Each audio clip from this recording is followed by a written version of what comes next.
Bonjour à vous, salut à vous. J'espère que vous allez bien. Moi, ça va. Je suis Yvette pour tout le monde, Yvadias pour mes intimes et Yverland pour d'autres. Aujourd'hui, j'aimerais vous raconter une histoire qui m'a touchée personnellement. Vous savez, la confiance ne se donne pas à tout le monde.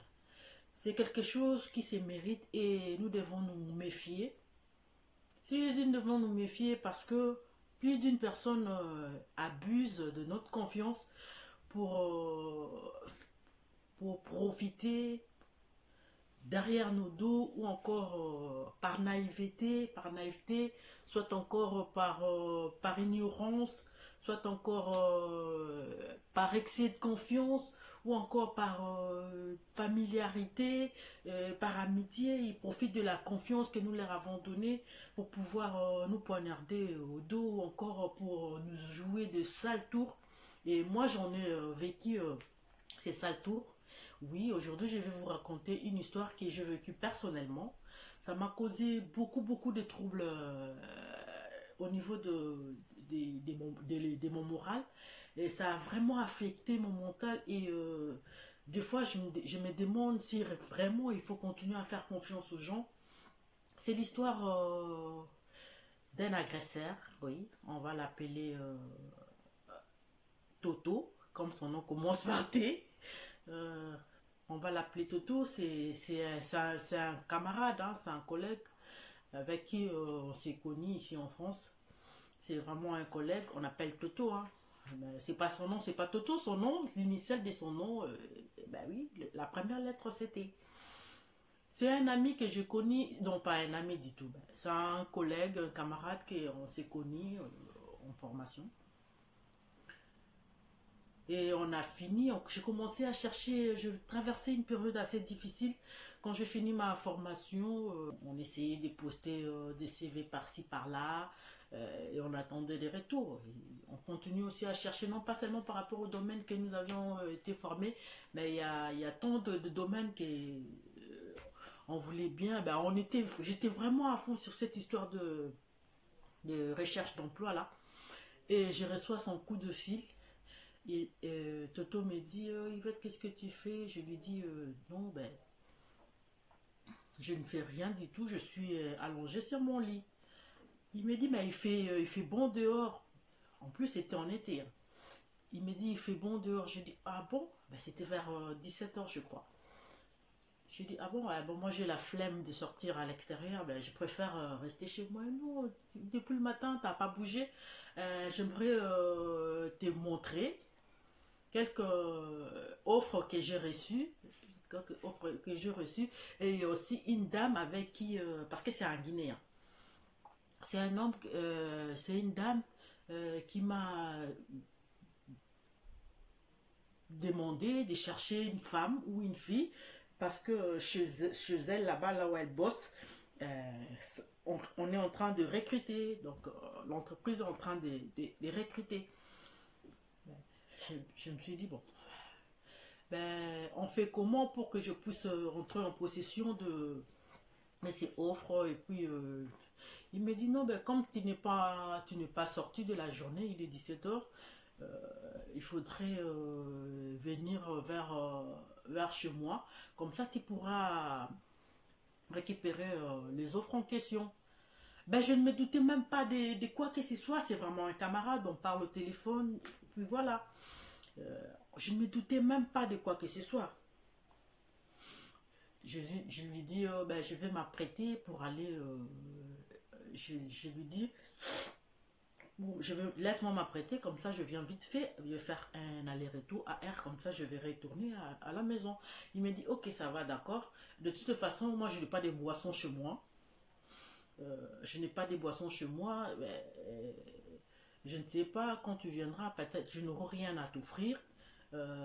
Comme ça, dès que tu prends le train, tu te mets juste à la voiture en arrière là. Et comme ça, moi je vais dans ma station, moi je vais te rejoindre dans le train. On va aller acheter la boisson à Juvisy. Bon, ça c'était passé. Moi j'habitais auparavant à Corbeil, à Juvisy. Ok, d'accord. Quand je suis arrivée à la gare, je lui dis, bah, il y a un train qui va, le départ est prévu pour 5 minutes. Bah, comme il habitait pas non loin de la gare, sa maison ou encore son appartement n'était pas non loin de la gare, il me dit, ok, d'accord.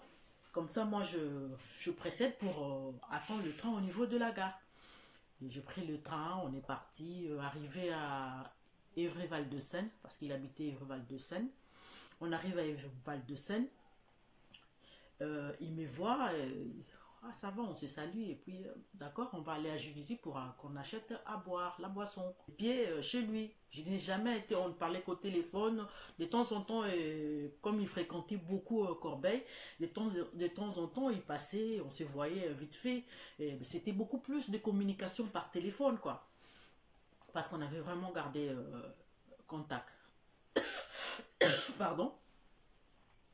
Quand je suis arrivé chez lui, il m'a servi la boisson. Bah, j'avais choisi de prendre le coca. Il m'a servi la boisson et on a commencé un petit peu à causer. Je lui dis où sont les offres en question. Parce que c'était pour ça que moi je suis sortie. C'est vrai qu'on pouvait parler aussi un tout petit peu, ben, c'était plus par rapport à ça. Où sont les offres en question pour que je puisse voir si ça correspond aux critères de mes recherches. Et puis, comme il commençait déjà à se faire tard, on est allé à Givisy attendre le train pour retourner. Il se faisait déjà tard, moi je devrais retourner aussi à Corbeil. Il m'a dit non, ben voilà. Attends, je vais aller chercher dans ma chambre. Donc c'était un T1, sa chambre. Quand tu entres par la porte, tu te diriges vers le salon et truc comme, c'est un mini studio, chambre, à côté, salle de bain, toilette, salon avec cuisine, tout ça, comme à l'américaine, quoi. Il m'a dit, ok, je vais aller prendre. Il s'est levé, là où il était au salon, il est allé chercher les documents en question, les offres en question. Et je lui vois revenir. Il me dit non, ben j'avais quelque chose à te dire. Je lui dis quoi, ben pourquoi tu ramènes pas le document, les offres en question. Toto me dira, c'est là où les choses a commencé, c'est là où les problèmes commencent, c'est là où mon enfer a commencé. Je vous jure, je ne pouvais même pas m'attendre à tout ça. Il me dit il va te laisser, tu es une jolie fille. Tu es une jolie femme, moi j'ai toujours été à fond sur toi, ben pourquoi tu ne m'aimes pas? Je lui dis, ah bon? Parce que c'est une histoire d'amour qu'on est en train de vivre là. Je lui dis, je ne suis pas obligée de t'aimer. Ben non, ben qu'est-ce que tu me reproches? Tu vois, moi je peux tout te donner, tu es une belle femme, je vais même te remettre la clé de mon appartement, je peux même t'offrir beaucoup d'histoires, je peux te remettre ma carte bleue, je peux te remettre tout ce que tu veux, tu vois. Je lui dis, ça, ce n'est même pas la question. Vous savez, en amour, c'est vrai que toutes ces histoires-là, on a besoin, mais c'est pas ça qui convainc le cœur d'une personne à t'aimer. Ce n'est pas ça. Ça vient juste après. Il faut qu'il y ait ce feeling-là qui passe pour que la personne puisse vraiment comprendre que cet élément déclencheur-là qui fait que non, il te veut dans sa vie. Ça, c'est pas par comme ça que du coup, parce que toi, tu aimes une personne et que ce n'est pas réciproque, tu veux en faire un problème, cette histoire-là. Je lui dis, ok, c'est bon, comme je vois, il n'y a pas de... Je comprends qu'il n'y avait pas d'offre, donc c'était un piège qui m'a tendu. J'ai dit, ben voilà, ben, je vais rentrer chez moi. Il me dit, tu rentres pas, tu passes nuit chez moi. Ah, mon Dieu. Moi, je me demande des fois, vous, les hommes qui font ça, c'est vraiment la pure lâcheté. C'est-à-dire, vous aimez une fille. Il y a certains hommes même, il n'a jamais dit quoi que... Il ne s'est jamais prononcé, voilà les termes que je cherchais. Il ne s'est jamais prononcé. Il tend un guet-apens à une fille, va m'accompagner, va me laisser, ou encore, c'était dans une soirée, et du coup, il essaie de manigancer des histoires pour que vous puissiez rester seul, et puis, Tu te retrouves face à lui, il veut te faire des histoires, il veut t'imposer des histoires que toi, tu ne consens pas. C'est ça les combes. Il me dit, ben non, tu vas pas rentrer, tu vas dormir chez moi. Je dis, même si tu remuais ciel et terre, je ne dormirai jamais chez toi. Il me dit, si tu ne veux pas dormir chez moi, laisse-moi alors faire l'amour avec toi. Ou passer de relations sexuelles, parce que ça n'a rien à voir avec l'amour, passer de relations sexuelles avec moi. Je me dis, je lui dis, impossible, N-O-N, c'est impossible, je peux pas, je peux pas. Il a commencé à m'agresser, on tournait en rond, et on essayait de tourner la salle à manger, hein. On essayait de la salle à manger, il me dit, j'ai crié, j'ai commencé même à crier. Or, c'était vraiment un coup arrangé. C'est bien dommage quand des gens réfléchissent comme ça, quand des gens agissent comme ça. C'est-à-dire,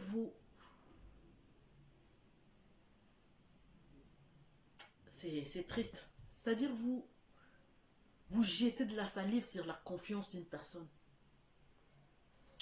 Il savait que là où il était, comment on appelle ça, dans ce studio-là, là où il louait, le propriétaire, qui est un sujet camerounais, donc c'est lui il est propriétaire de la maison, lui il était juste derrière.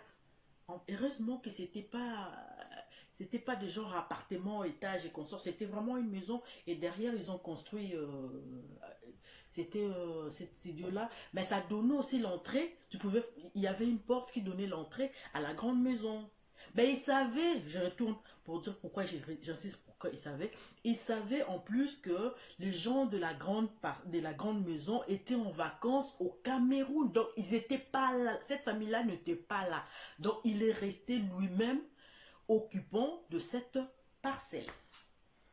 Moi, je ne savais rien de tout ça parce que je n'ai jamais mis pied là-bas. En plus, c'est un peu long, hein. C'est vraiment story triste. Oh, je rigole, mais je ne sais pas si vraiment il m'avait violée, avec toute l'agression que j'ai subie là. S'il m'avait violée, je ne sais pas à cette heure quel aurait été mon état psychologique. Parce que c'est vraiment une dinguerie, mais pas possible, quoi. Pas possible. Donc, je disais, il a commencé à m'agresser, il me dit, si tu veux retourner chez toi, si tu veux rentrer chez toi, mieux vaut qu'on passe à l'acte. J'ai dit, je ne veux pas.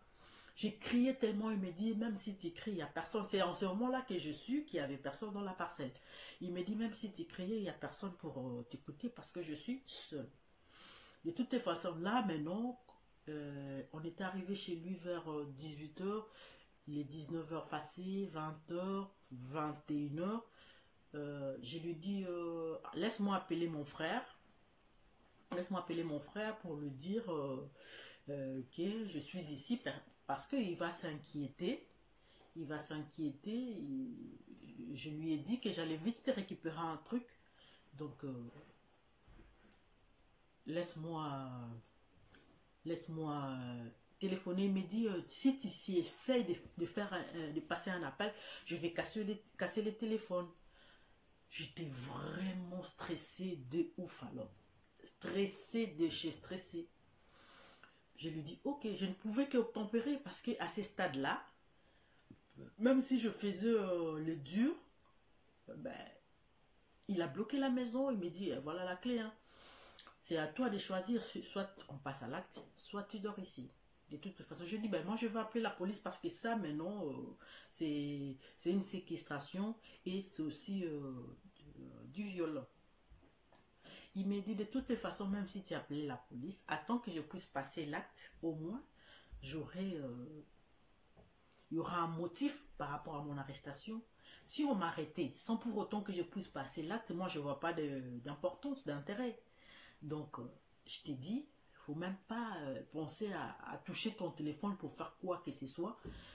Il était devenu comme une bête féroce. Une bête féroce.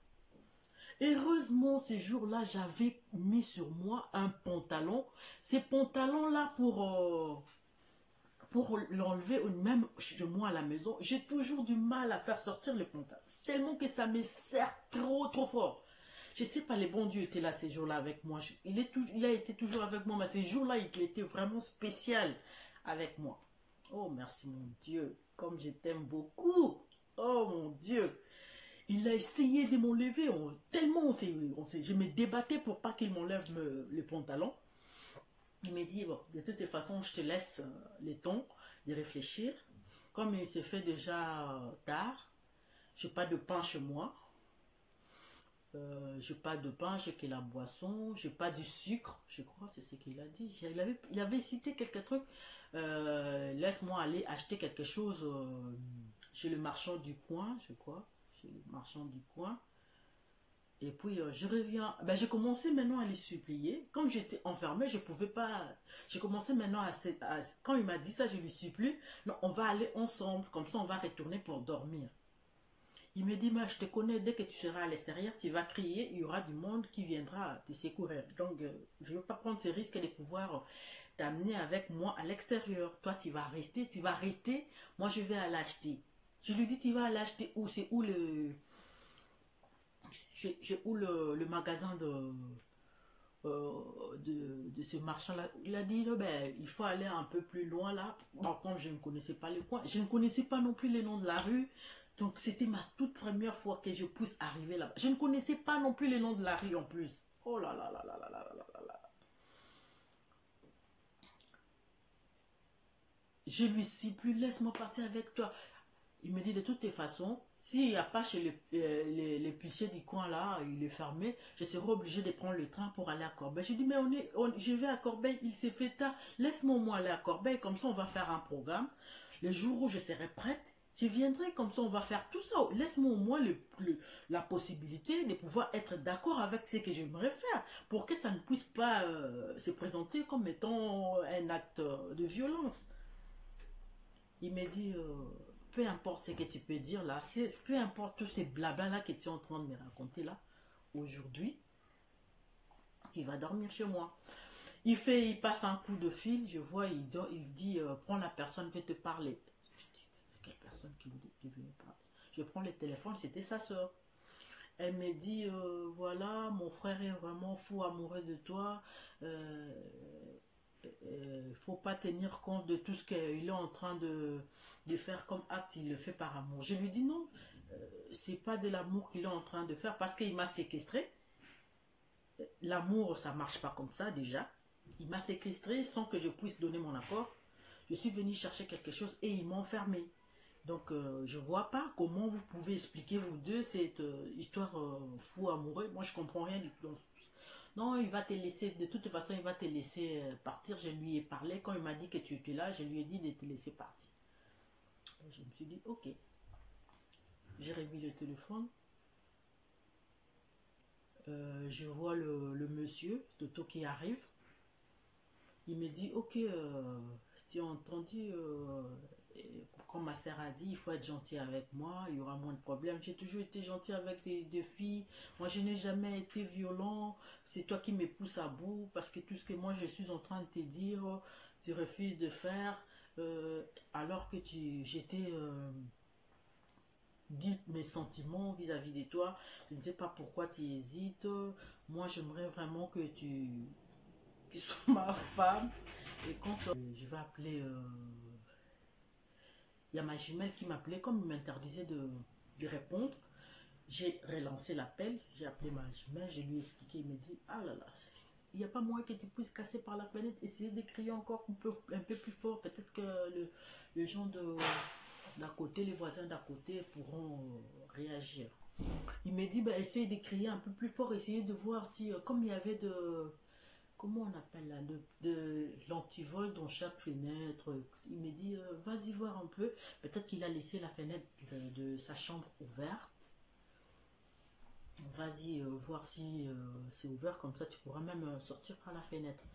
Je suis entrée dans la chambre, j'ai essayé de voir, c'était, je sais pas, il y a ces genres de, c'est pas comme les fenêtres que nous avons avec, ici il y avait de vitres, mais il y avait encore de fenêtres en bois. J'essayais d'ouvrir, mais j'arrivais pas, le système je connaissais pas. J'essayais, il me dit, non, ben, c'est pas possible. Il me dit, appelle, que j'appelle mon frère. J'ai appelé mon frère, il me dit, je lui dis, ben, t'es où? Je l'appelle, t'es où? Il m'a dit, mais non, non, moi je suis à Saint-Denis, je suis trop loin. J'ai dit, en tout cas, c'est très très grave ce que je suis en train de traverser. J'essaie de l'expliquer un tout petit peu, de faire les topo de tout ce que je suis en train de vivre là. J'ai dit, il est sorti, il est allé acheter quelque chose à Corbeil. Donc je crois qu'il va mettre, il va prendre, il me dit, vas-y, appelle la police. Vas-y, appelle la police, comme il est sorti, appelle la police. J'ai appelé la police, j'ai reçu, aussi, la police a décroché, hein. J'ai essayé de faire, d'abord la police ne me croyait pas, tellement j'étais très fâché et puis je pleurais au téléphone. Il m'a dit, madame, explique-nous le nom de la rue. J'ai dit, je ne connais pas le nom de la rue, mais je sais vous guider ou vous diriger pour qu'il vous arriviez jusqu'à ce au niveau où je suis. Ben, c'est bizarre quand même. Au niveau de, ils ne peuvent pas cibler, localiser les téléphones de la personne qui appelle, qui est en danger. C'est quand même bizarre avec la police, hein. Il me dit, mais madame, on ne peut pas arriver, tout ça. Je dis, mais vous ne pouvez pas me localiser. Non, madame, parce qu'il faut qu'on ait... Je dis, ben, il est sorti, il va revenir. Et s'il passe l'acte, moi, je fais comment? Il me dit, essayez un peu de nous décrire la maison. J'ai essayé de décrire ce que je vous ai dit là auparavant, studio, ben, il y a la fenêtre à côté, mais sauf que la fenêtre a de l'antivol, donc je ne peux pas sortir à partir de la fenêtre du salon. Là, dans la chambre, il y a le vitre et il y a la protection juste en bois, c'est quoi, et ça sert de... Et puis, il me dit, tu es obligé de quoi de casser le vitre et la fenêtre. J'ai dit, mais essaye d'ouvrir. J'essaie d'ouvrir. Le problème, c'était pas la fenêtre en vide. Le problème, c'était plus les trucs en bois là qui servaient de protection là de volets. Voilà. Des volets. Je n'arrivais pas à ouvrir ça. Il me dit, madame, ça c'est ta dernière chance qui t'a. Fais tout de ton mieux pour ouvrir et sortir à partir de la fenêtre comme la porte elle est fermée. Parce que j'ai oublié, la police a dit pour chercher l'adresse, essayez de voir le papier. J'ai essayé de chercher les papiers. Ma foi, c'est vraiment, je ne sais pas si c'est un sorcier. Il n'y avait même pas le nom de l'adresse. Il n'y avait pas de papier. Il y avait des papiers, mais il n'y avait pas l'adresse sur les documents. Il dit non, je n'ai pas trouvé de document avec l'adresse où je me trouvais. Il me dit, ok, retourne dans la chambre, va casser la fenêtre. J'avais... il y avait quoi? Il y avait une chaise à côté. J'ai dit casser les vitres. Et j'ai commencé à frapper fort le truc là que je ne veux pas ouvrir avec la chaise en question. Et j'ai vu que la fenêtre en bois s'est ouverte de l'extérieur comme ça. Et j'ai sauté par la fenêtre. J'ai dit à la police, j'ai sauté par la fenêtre. Le policier me dit, vas-y, sors de cette parcelle-là, prends le nom de la rue, et puis tu te diriges là où il y a du monde. Comme il se faisait déjà 22 heures, en attendant que mon frère puisse arriver, partir de Saint-Denis pour retourner jusqu'à Corbeil, à Val-de-Seine pour me chercher. Quand je suis sorti, le policier a dit, va jusque là où vous allez trouver des gens. J'ai dit, ben moi, là où je peux trouver des gens à cette heure, je ne sais pas, ben je vais me diriger tout simplement vers la gare parce qu'il y a mon frère qui vient me chercher. Il me dit, ok, va à la gare, ben essaye de te mettre là où la caméra sera sur toi. Au moins, s'il va te poursuivre à partir de là, on pourra identifier, encore repérer ton agresseur. J'ai dit, ok, j'ai commencé à courir. Quand les policiers il me dit, il envoie un autre de mes frères pour venir me chercher parce qu'il a loué un hitch. Je ne sais pas si c'était un hitch ou Uber. Ils ont envoyé pour qu'ils puissent venir me chercher au niveau de la gare. Ben, toi, il y a mon frère qui me dit encore, mets-toi au niveau de caméra pour que lorsqu'il arrive, au moins... Et quand je regardais sur l'écran de la gare, j'ai vu qu'il y avait un train qui allait vers Corbeil qui allait arriver à 5 minutes. Je lui dis, ben, il y a un train qui arrive dans 5 minutes, ton monsieur là, de Hitch, ou c'est Hitch, il arrive dans quelle... Il a dit, ben, ils m'ont dit qu'ils étaient déjà en route. Moi, j'ai dit, de toutes les façons, il y a un train qui arrive à 5 minutes. Si il arrive un peu plus tôt, d'accord. Ben, s'il traîne, comme le monsieur n'est pas encore arrivé, moi je serai obligée de prendre ce train-là pour aller à la gare de Corbeil. Il me dit, ok. Quand le train arrivait, comme la voiture n'arrivait pas, le taxi n'arrivait pas, je suis montée dans le train et je suis allée à Corbeil, là où mon frère est venu, un autre frère qui est venu, David, qui est venu me récupérer à partir de la gare pour me raccompagner à la maison. Quand je suis arrivée au niveau de la maison, je vois le téléphone de ces totos qui étaient foutus totos, de sorciers, qui m'appellent pour me dire, je ne voulais pas. Et puis il m'appelle, je décroche. Il me dit, non, ben, je ne t'ai pas trouvé à la maison. J'ai dit, je lui réponds, c'est la toute dernière fois que tu entends ma voix. Ne m'appelle plus jamais parce que je te bloque.